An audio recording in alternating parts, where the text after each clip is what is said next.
Today we're going to explore one of my favorite styles of art, and that is line and wash.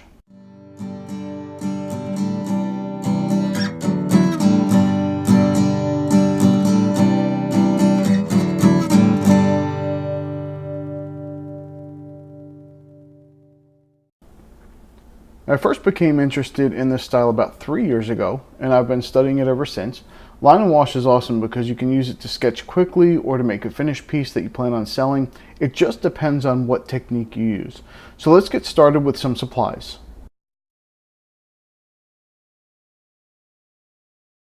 Okay, first up on the list is the watercolor or gouache or whatever you're using as your wash. Now your choice will depend on whether or not you're sketching in a sketchbook or making a finished piece to sell, or if you're making an illustration that you just plan on selling as prints.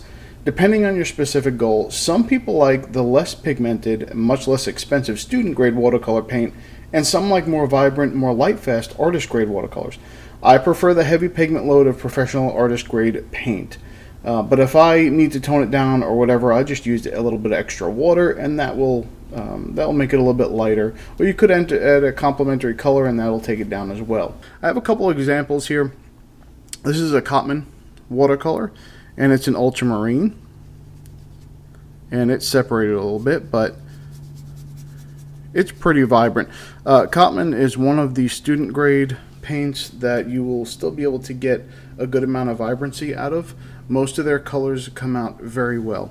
This is a cerulean blue from Mission Gold, and they are very pigmented, and I really like this color. This will be a Daniel Smith Phthalo Blue. And you'll see it's very similar in color to the Mission Gold. Now this is a gouache, so this is going to be the Holbein gouache. One of my favorite colors of Holbein gouache is the Chinese orange. I love this color.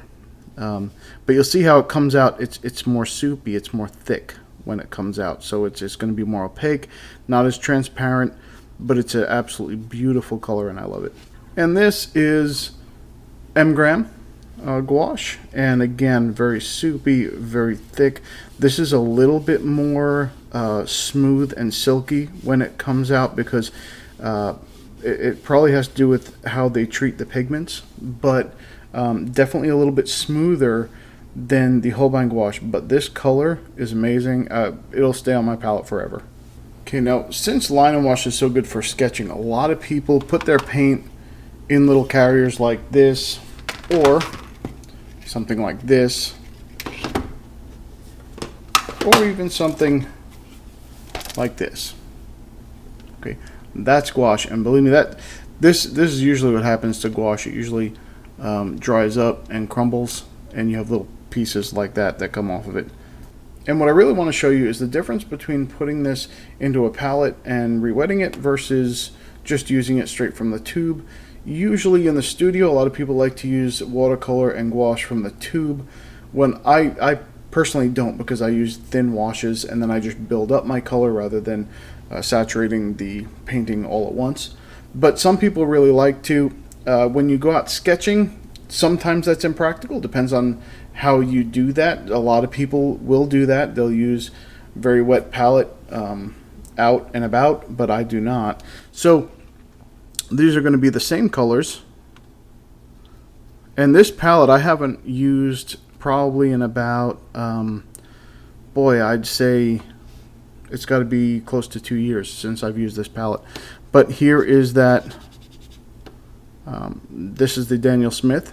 It's easily rewettable and just as vibrant as the open tube.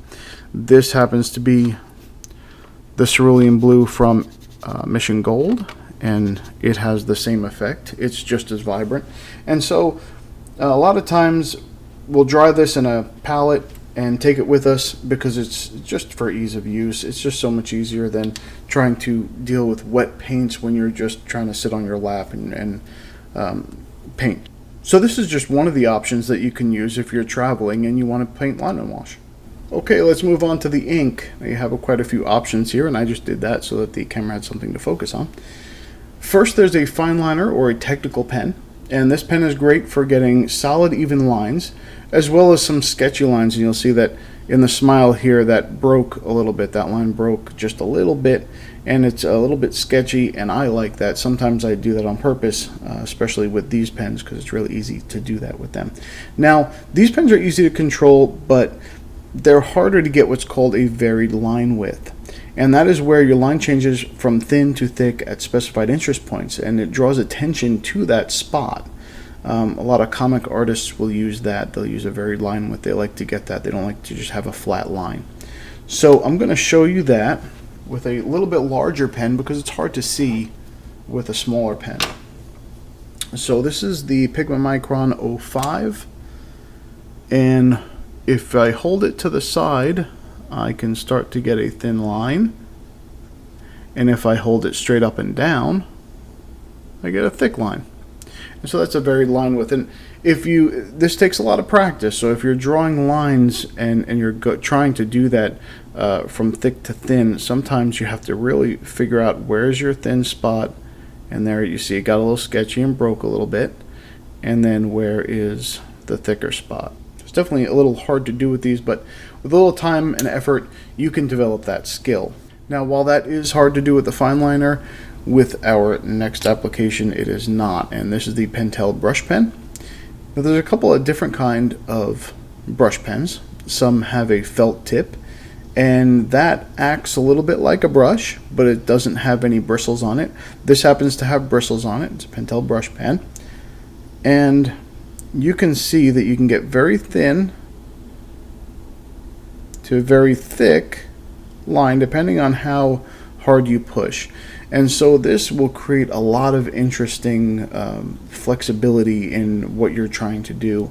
It is harder to get steady, even lines, though. So if that's something you're going for, then you would not want to use this. You could with some practice, but really, it'll be a little bit more difficult than if you were using a fine liner. So I use a combination of both, and I do a couple different things with them. And one of the things that you can get with this that you cannot get with a fine liner is this dry brush effect, where the ink skips out because you're moving so quickly. So if you were doing just a passage maybe with some grass or something like that, and you just wanted to get something, of course that doesn't look like grass, but you could do something like that.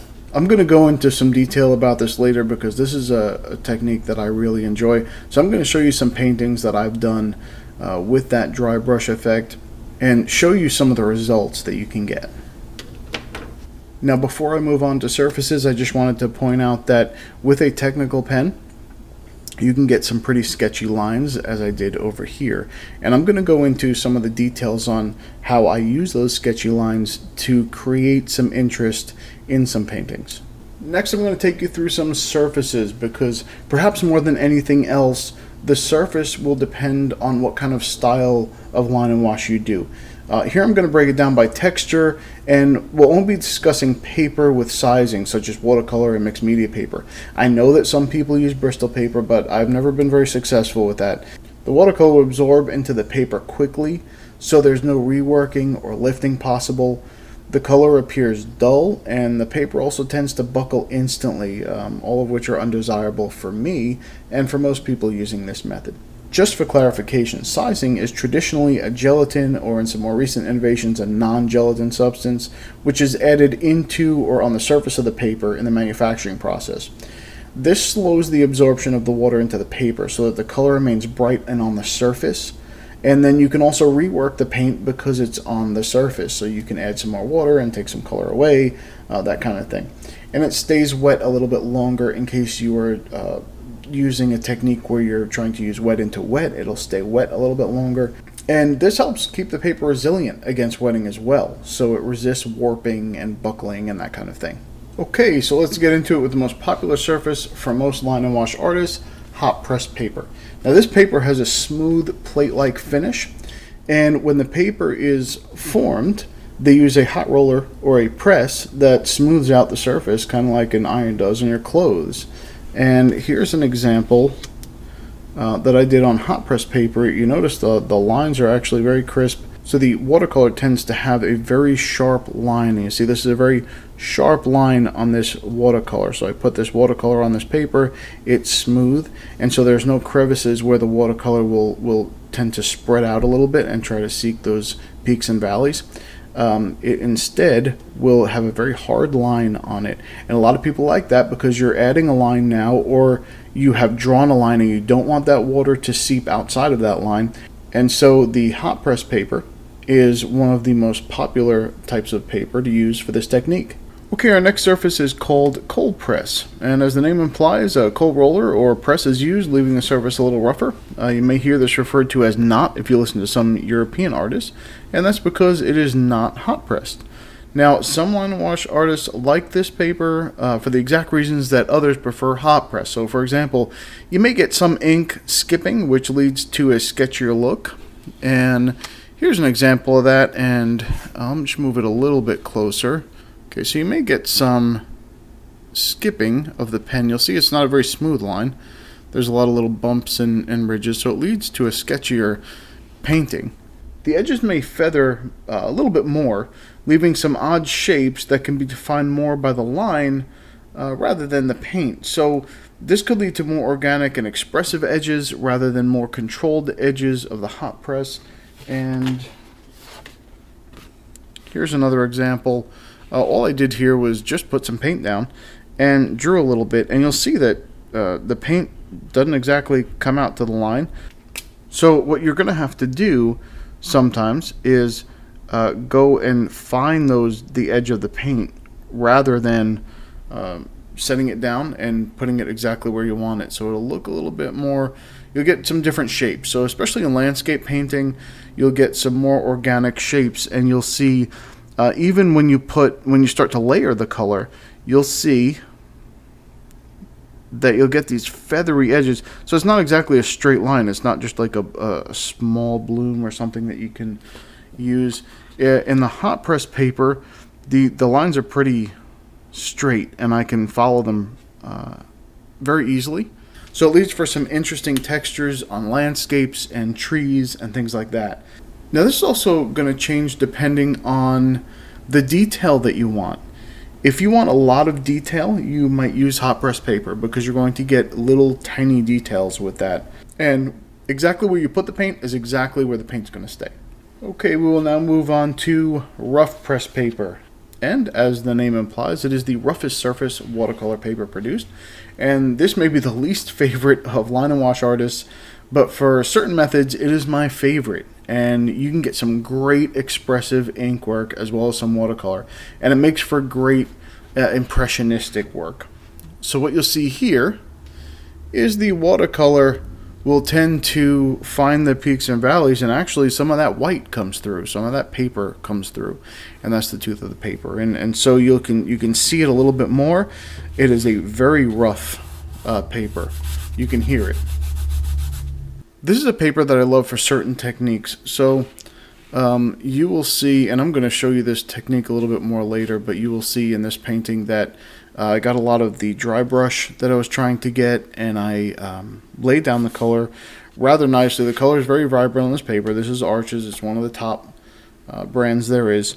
And because of the way that the water flows on this paper, because of the way that the pen flows on this paper, you can see that the grass here was made with some brush strokes. The shadows and the trees are some expressive strokes. And so if that's what you're after, then you can definitely use the rough press for that. And even though it's more less desirable for some people, for me in certain techniques like this one, it's more desirable. Now real quickly, the last surface that I want to cover is kind of the best of both worlds between hot press and cold press, and that is mixed media paper. Now, some are more rough and some are more smooth, but either way, they're not fully one or the other. This is for the artist whose style benefits from slightly toothier paper, but without the large peaks and valleys of cold press. So, if you've seen any of my other videos, you know that I love mixed media paper. I love the tone blue mixed media, and I love the tone gray from Strathmore. I also use the Canson XL mixed media pad, and I use this for other things, but it's still good paper if you're looking to do a little bit of a line and wash, maybe like a light, really light line and wash, because it's thinner paper. But the texture itself is a mix between cold press and hot press. Some are more rough and some are more smooth. Now this Strathmore series has a vellum surface, which feels smooth, but it actually has a decent amount of tooth to it. So it's kind of like a slightly rougher hot press. Whereas this mixed media is a smoother cold press, and so it has a little bit more texture. You can see that there's some paper coming through here, and here there's a little bit less paper coming through. Rough press, cold press, hot press, and then if you compare these with the others, you will see that this is kind of a rough hot press. It's still very smooth, but you still see some paper coming through. And then over here, with the mixed media, this is the Canson XL mixed media, you can see that it's more of a smoother cold press because you see a lot of paper coming through here, but not as much as the cold press. Now this is also the Arches cold press, so it's a little bit rougher than some of the other cold press, and you'll notice that from brand to brand. Okay, so here's two different paper brands, and I wanted to show you the difference between the paper brands, even though the texture is considered the same. It has the same name. They're hot pressed. But this is the Canson Heritage hot press, and you'll see it has a little bit more peaks and valleys. It's actually a little bit rougher. It's not a plate finish, whereas the Legion Stonehenge has a very plate surface, and there's not much texture at all. And you'll find that that's a common thing between the different brands. Now Arches is known as being a little bit more textured than some of the other brands when it comes to their paper. Okay, so here I'm going to compare it between, this is the Arches, and you can tell because it's a little bit of a darker shade. And this is Fabriano Artistico. This is a lot rougher, even though you might not pick that up really well, but this is a lot rougher. There's a lot more texture in here than there is here. Now, even though that's the case, you'll get the same basic characteristics when you put watercolor down on them. However, they're both very good paper, and they'll work just the same for the techniques. Okay, now I want to talk about a couple of other supplies that people use instead of ink for their line. And one thing you can use is acrylic. The only thing to keep in mind is that you may need a longer drying time in between the line and wash portions, and black acrylic will have a slightly reflective quality when tilted, whereas a wash section will have a matte finish. So this might look odd at certain angles. To alleviate, you might use this. This is the acrylic gouache. Now basically it paints just like gouache as far as consistency, but it is waterproof when dry, and it ends up as a matte acrylic basically. So if you wanted to use a black acrylic gouache instead of regular black acrylic paint, you can do that as well. Okay, now pencil is another popular option, and it will give you softer edges. This was done with some pencil. This is the Stillman & Bird mixed media. This is the Beta Book, which has a little bit more of a texture to it than the Zeta Book. The Zeta Book is more of a hot press. This is more like a regular mixed media. It's an in-between hot and cold press. But the pencil gives a very soft edge to it. It's not very defined. And if you do that throughout an entire painting, you'll notice that all of your lines are a little bit softer. They're a little bit more subdued, and they're not as defined. So the contrast isn't really there between the edges of your lines and the white of the paper or your background. Okay, one of the things you want to keep in mind when you are using pencil, this is a 4H. I'm just going to draw a line here and lay it in pretty thick. Okay. This is a 4B. And you can obviously tell that's a lot darker, and I'm going to lay that in. When I go over this with watercolor, there's no smearing here. I'm obviously just using water. So I go over this with water, there's no smearing there. When I go over the 4B, you can see that it's starting to smear, and that's because it's a softer graphite. And so the particles are breaking off easier, and they're just mixing around. So this will make my watercolor my line and wash very muddy. This will keep it clean. So you may want to use a harder graphite when you're using the pencil as your line. Now what else is worth mentioning is that a lot of people use pencil as their entire underpainting.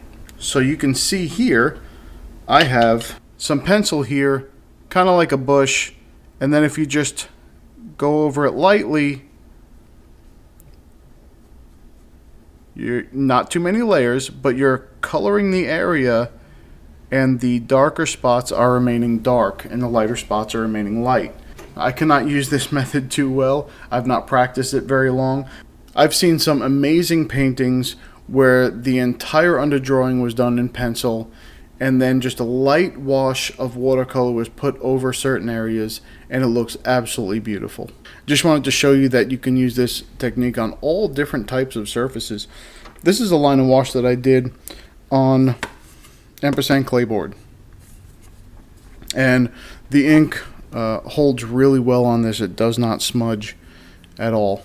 It absorbs straight in there. And if you make a mistake, the good thing about this is you take a piece of steel wool that doesn't have any oil in it, and you can just scrub it and it will return back to its white surface. Now it's hard to tell, but you can see the ink on the outside there. I used it just to define a couple little things, a couple of feathers on the edge. I didn't go down the legs, left them fine. Some of the feathers on the bottom side. And so I used it very sparingly, but very effectively. Another surface is tile. Now this was done just on a 6x6 tile you'd get at the store, at a regular hardware store. And I put down some Daniel Smith watercolor ground, the clear over the whole thing. And in a lot of these places, very subtly, I just added a little bit of ink to the eye, the nose, or a little bit around the mouth, just to give it a little bit of definition. Here's another example of where it's used very subtly. I didn't outline the bird at all. So just in some of the dark spots, I put some ink. And it went on really nicely. Again, this is on tile. This is the natural color of the tile. I used the clear watercolor ground from Daniel Smith. And then painted with gouache on here, and then just went back over with ink and just added some definition in some areas, in the claws, in some of the wood, and some of the black feathers, a little bit on top of the head around the eye, and that's another surface that you could use this on. Lastly, we'll look at a couple of things that you can use as a wash instead of regular watercolor or gouache, and in this instance I used Dr. P.H. Martin's Bombay India ink. Very pigmented, water-based ink, and I enjoy using it very much. And it worked great on this surface. Again, this is the rough surface, so there's a lot of texture with the ink done in here. But also, I use the ink as the wash, and it's not re-wettable, so if this ever gets wet, it's not going to get ruined. Okay, so now it's time to go over the different methods of line and wash, and the first two are the most popular methods. The first one is just as the name implies, first the line and then the wash. Now when you do this method, you're going to go ahead and start drawing.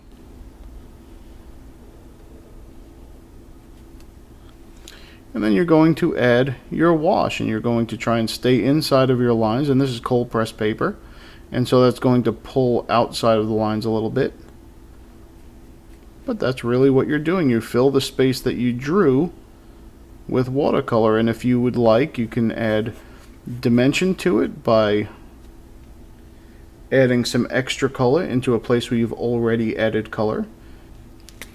Okay, so in this example, I'm going to do just like I was doing a small line and wash from a house. Okay, edge of the house. We'll do a couple lines here for the siding of the house. Okay. And in that instance, I would go ahead and I would try and fill the area with my color first. Okay.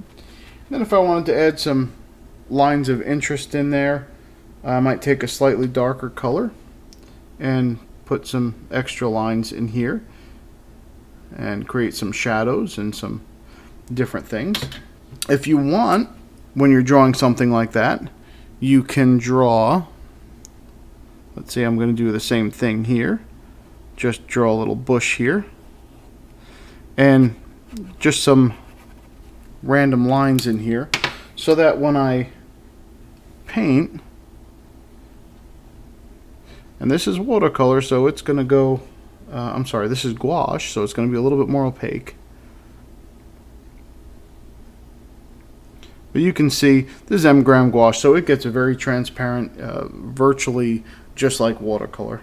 And now I would wait for that to dry, or not, depending on how you want to do it, and add little areas of interest on my lines.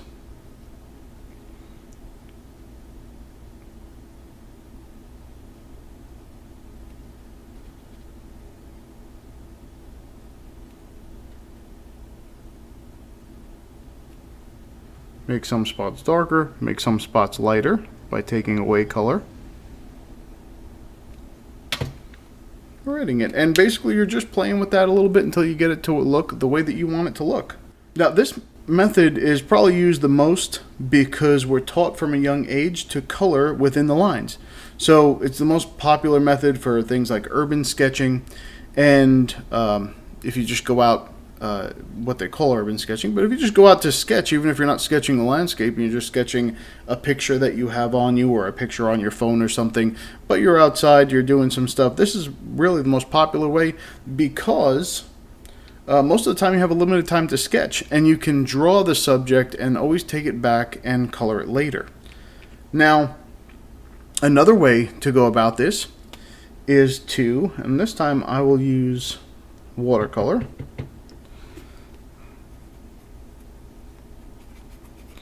is to go ahead and paint an area like that. Go back in and maybe drop in some other color.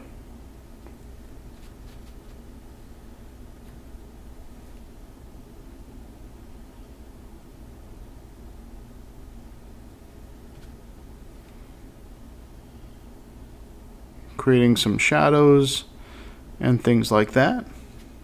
Now the watercolor here is going to create its own lines, and so I can go back into that with my ink and draw the lines wherever it happened to spread. I wasn't tied into an area, so it's not going to look as messy. If you'll notice on the edge of this here, you'll notice that there's not color in this section here, and then I went over the line around this side. Okay, so I zoomed in so you could see that a little bit, but you can see that the watercolor kind of made its own lines and some texture, like over here and over here. Now, if I was going to go ahead and do this the second method, that would be where you paint first, and then you're going to draw in over it, so you can get a little bit closer to the line, to the paint rather.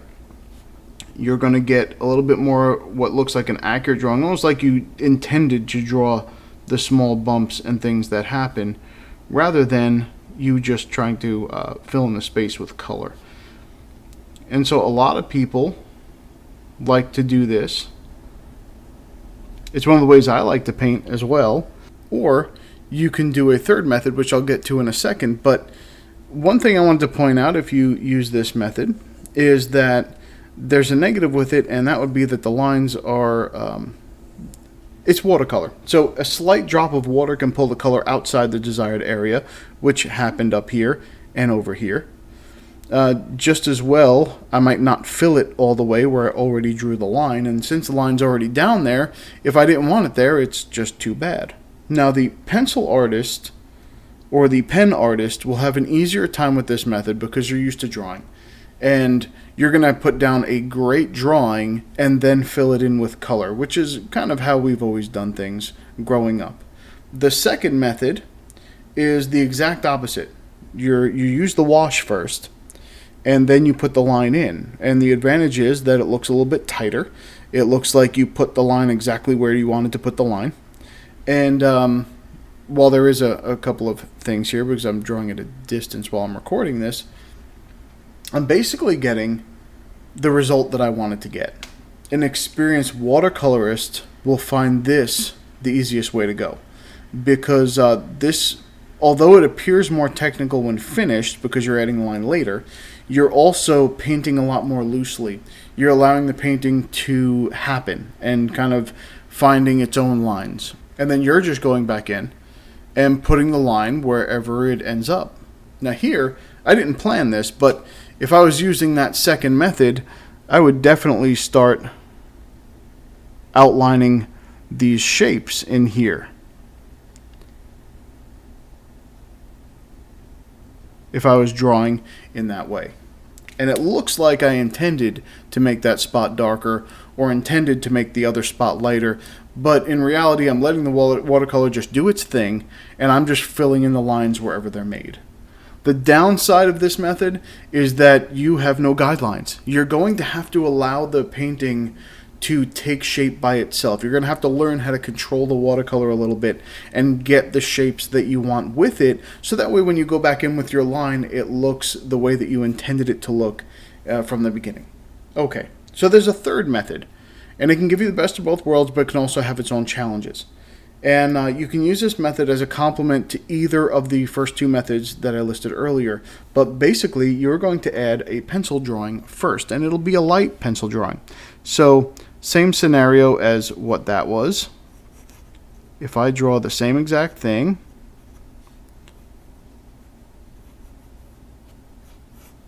okay.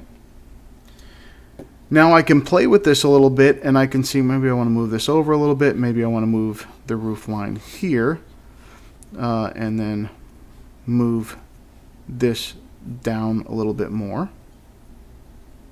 like that. So this is an example of applying to the first method. Now that I have put these lines down, I can figure out which one I want. Maybe I want this one as my roof line, and this one like this. And then I'm going to come over and maybe take this line for my bush. Now I can come back in and erase those lines. And it looks like I have the lines exactly where I want them. And then I can go ahead and paint. When applied to the second method, what I'm going to do is I'm going to still draw my house with the bush, but I'm going to watercolor over this. Now, if you're using gouache, you can do that and cover those pencil lines pretty well.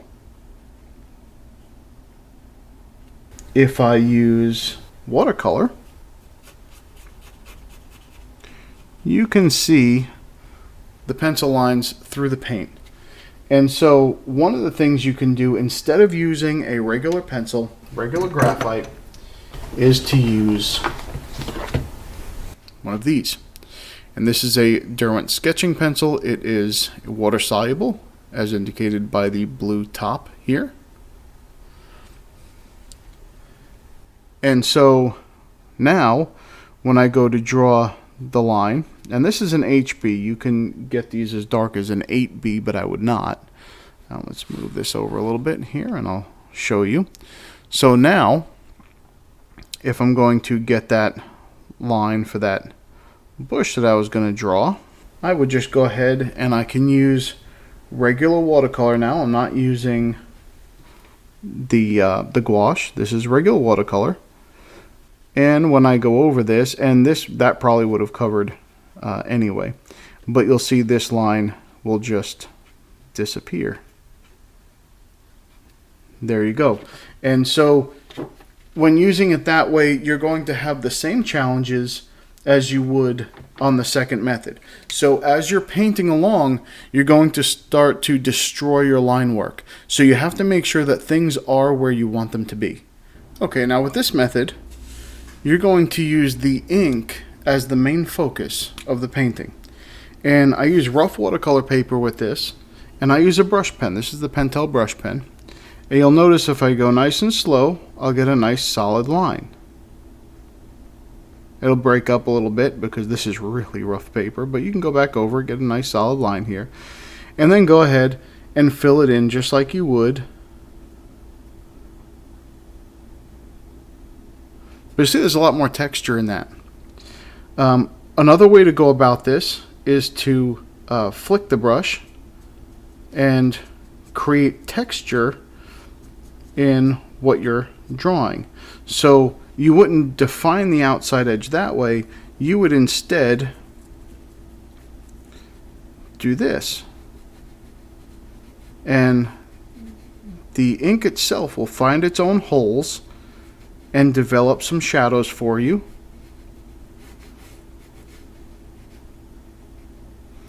Now you have to be careful here because this is watercolor paper, and so it'll take a little bit of time before it'll dry, and you want to make sure that it's completely dry before you add your wash. Okay, so now I'm going to add my watercolor or gouache. Now if I use gouache, see how it's covering the ink.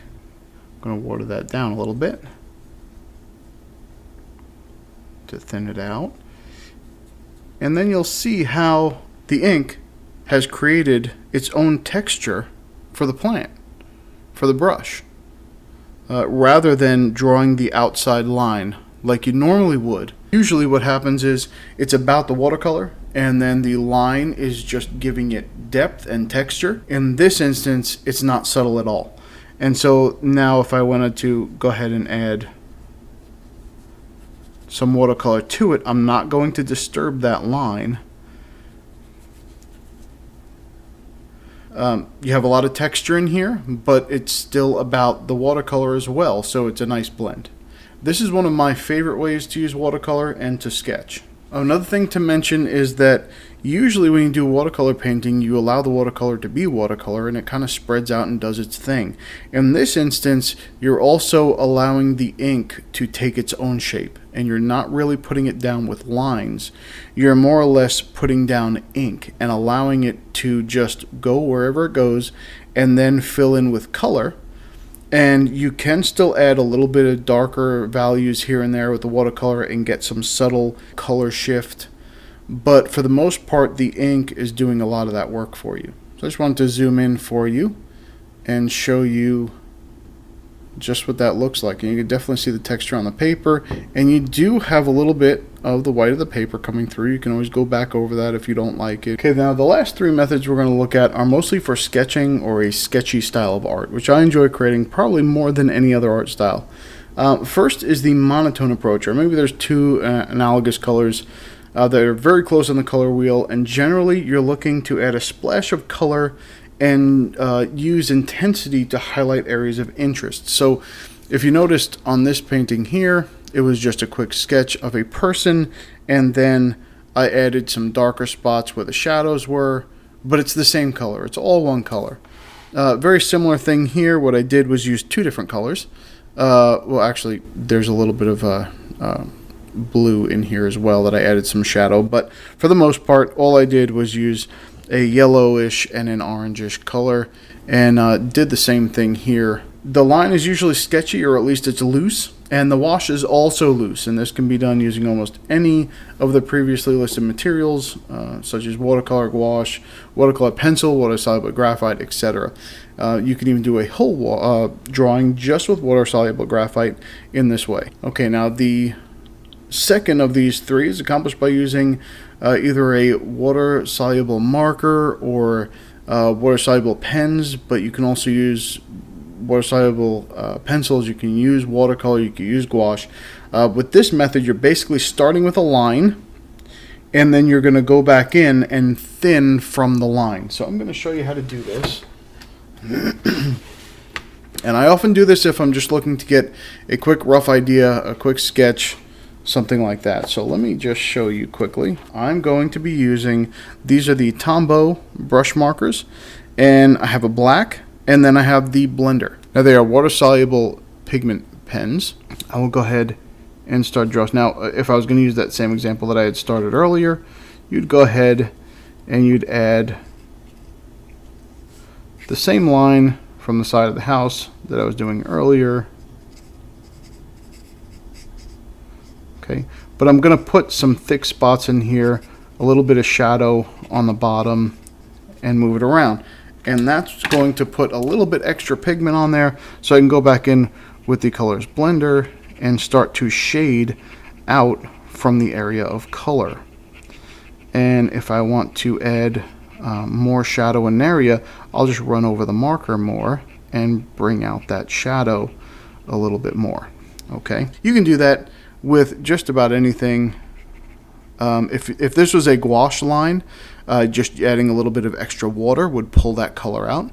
Watercolor, you would do a little bit more in reverse. You'd put thicker pigment down, and then just use fill the area, and then just use the water to thin it out rather than move it around a little bit. Now, if you're using watercolor pencils or whatever, it would have the same effect. You would do that the same exact way. Okay, so this is another example of a monochromatic line and wash. And all I did here is I used it just to go into the shadows, just give the sketch a little bit of depth. And that's all I was doing, was just doing some loose sketching. I used a blue on this one, brown on this one. This is actually a Payne's gray, and this is a little bit of both, and this is more of a sepia color. But on toned paper, it'll give it a little bit of a different feel because it's already colored, so it makes it appear a little bit darker and a little bit more colored than it actually was. This is probably a very, very light wash. Probably would not really even show up on white paper, but because it's on already toned paper, it shows up really nicely. So all this is washed in, but you don't really see it. You only notice it where I put a little bit darker in the shadows. And sometimes what you can do is, I did a Payne's gray, which is it's actually a Payne's blue gray. It's Daniel Smith color, so it's a bluish wash over, and then used a sepia for some of the darker colors, which gives it more of a gray tone. It's actually more of a natural black when you mix the dark blue and the dark brown. Here's just the sepia, and here's just the Payne's blue gray. So here's a little character sketch that I did, and for most of this wash in here is done with watercolor pencils and some Derwent Inktense pencils. And so you can also use those types of things if you're going to use your wash. You can lay down the color precisely where you want it and then just wash it out a little bit and get some color variation. This is one of my favorite line and wash paintings that I've ever done. Just a little chipmunk and sitting on a rock next to a green leaf. I just love the way that it came out. And here, it's a pet portrait of my dog. And on this one, I did very subtle again, just around the edges. And you can really see up here because I did skip right there. So you see the line pretty detailed right there. But for the most part, other than just on some of the whiskers, around the mouth a little bit, and then I left all this without any line work to really draw some attention on the detailed areas which had line work.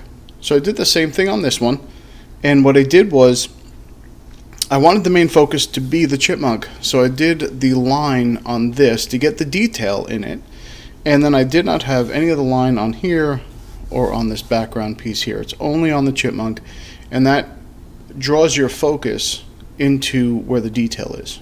And that's a great approach with line and wash if you want to use it to create interest in a painting and draw your attention to a certain part of the painting, and then leave the rest without any line in it where it kind of fades into the background or gets pushed into the background.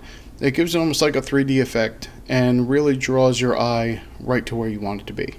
With this style, you draw in a very sketchy manner and switch back and forth between painting and inking. You just go back and forth until you feel you've reached a natural stopping point. And the lines are sketchy, and if you cover one up with opaque paint like gouache, which is usually what I use when I do this, and you just add another line. And if you draw too many lines, then you just add some more color. It's a fun way of doing art, and I like the way that this looks probably more than anything I've ever done. This is my favorite drawing / painting that I've ever done in my life. And the really nice thing about gouache is you can put it on pretty thick, and if you want to color it, you can just add another color to it and go over it, and it kind of comes up with all different shades for you while you're going. So you can either pre-mix the color, or you can just mix it right on the page, either way you want to go with gouache. I already had a preliminary sketch down with ink, and I just went back over, and you can see that there were just went back over with line work over the top of the gouache. And it's really sketchy. I believe in here you can see where the paint actually went up over the ink, and I did not fix that line. But it's not really about that. It's about being sketchy when you do something like this, and I really like the way this looks. I think it's really developing into my style. This is another line and wash that I did, and this is with the Graphitint line pencils. This is from Derwent, and it's just some colored graphite, so I was able to lay down the color exactly where I wanted it, and then just wet it, and turned into a wash, and I was able to get some great detail with it. Okay, now these are some different approaches that I used with line and wash, and these pictures are from someone else, by the way. These are not original pictures. My sketchbook, everything gets put in there, including things that I like that other people do. I try and copy them in my book. So I don't know who originally drew these. I have no idea. Just saw it on a picture, wanted to draw it, put it in my sketchbook. But anyway, the main idea is this is kind of where I used watercolor, a little bit of gouache, and I laid in some thick line and then blended it out. And you can see where the color filled in the spaces there, and even a little bit on the ground. This is a completely different approach where I just use the wash as a background, and the line part is just solid ink, black and white, and then just threw some color around it to make it pop and stand out. Here's another example just of a sketch that I did, and you can see all the loose brushwork that's in here.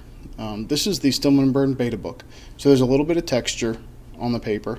It's not quite a cold press, but it's definitely not a hot press. It's somewhere in the middle, and it's enough that when you flick, this is done with a Pentel pocket brush, and you could tell with those flicks really produced the texture. Here's a very sketchy line and wash where it just mostly drew in ink, and most of the shadow and everything is ink, including in the flower there's a ton of just black spots in here, but it gives the illusion of some depth. Again, this is done by someone else, the actual picture, the design of the picture. I think this was one picture and then this was a separate picture, and I just threw them together on the same page. I really didn't want to develop a lot of depth of color. It was just a quick wash over the top, just once over, and really didn't put any extra detail into it with the color. Used mostly the ink for the detail.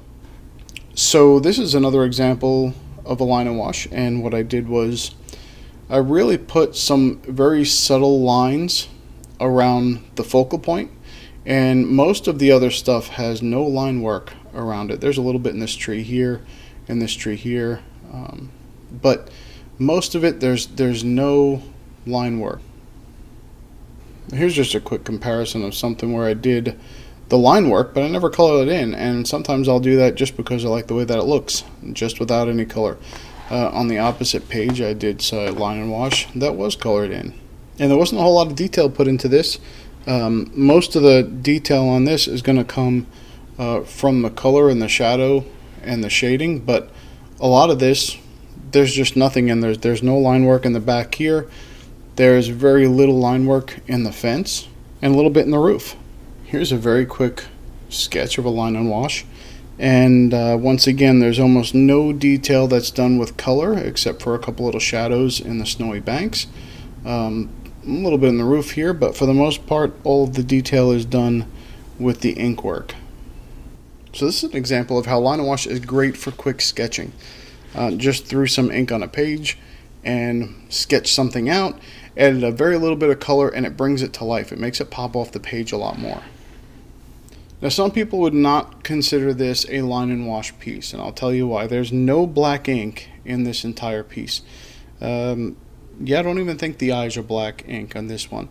This was done with Graphitint pencils, and it was done, drew it in and then washed it, but when I pull it closer and you look at all the detail, you'll see that all the detail is done with white ink. All the highlights, all the detail of the hair that's on this thing, whatever it is.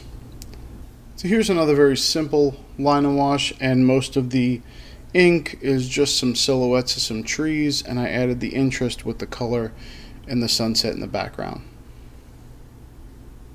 Here's another line and wash with a lot of dark ink work, and then this is actually gouache and watercolor that's on here. I believe most of it's gouache because I went over some ink that I had put down here. Here's an example of a pencil line and wash. So the outline is in pencil. Let's see if you can bring that up so you can see it. Okay, I don't know how well that's going to come out, but the outline is in pencil. And all the rest of it is watercolor. So I painted this the day of my first falconry lesson, and my wife surprised me and took me to a place where they allow you to fly a bird. It's kind of the same way that you'd fly a kite, but this time it's a live animal. There's just a quick cartoon illustration of a line and wash, and again, very little ink work done on this one, but the focus on this one was color. And I know that I could probably spend several more hours discussing line and wash. It is something that I have a passion for. I absolutely love the style. But if I've left anything out, if I did not cover your favorite style of line and wash, then please let me know in the comments below. If you've benefited from this video, please like and subscribe. If you know anyone who would benefit from this video, please share it with them. You can follow me on social media at all the sites below. Now go line and wash your way to a better you, because motivational videos get more views.